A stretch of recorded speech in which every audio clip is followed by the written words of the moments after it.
This is a simple video to explain what is a limit order. So stock exchanges provide a platform for the traders to trade stocks. An example of an exchange is New York Stock Exchange or NASDAQ. And in every country, there will be different exchanges.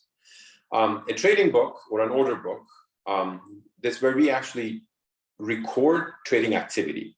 And each stock has its own trading book. So for an exchange or a market that has thousands of stocks, you will have thousands of trading books. And trading books are much more active during trading hours. And back in the old days, the trading book used to be a board, an actual board where people actually write on it with chalk.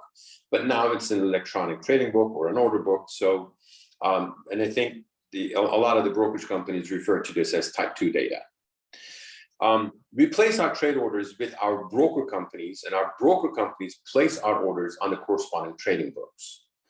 And this is what a trading book looks like on the brokerage that I use.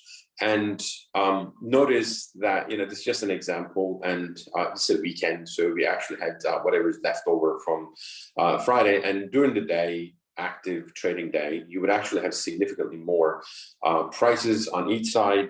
And notice you have exchanges here, the NASDAQ or ARCA and BATS. And these are basically now trading orders that basically combines all the trading orders from all the exchanges for a single stock, right?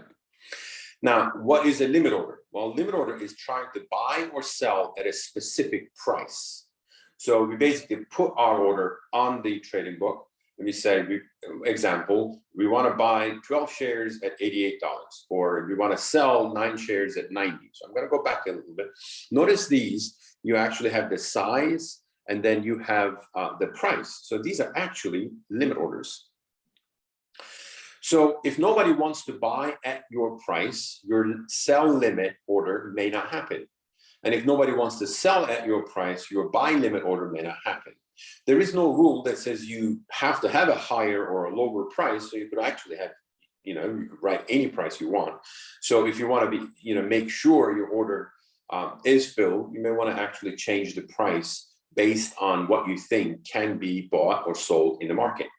But with the limit order, you just have the possibility that the order may not take place. So that's it. That's all about limit order. Thank you.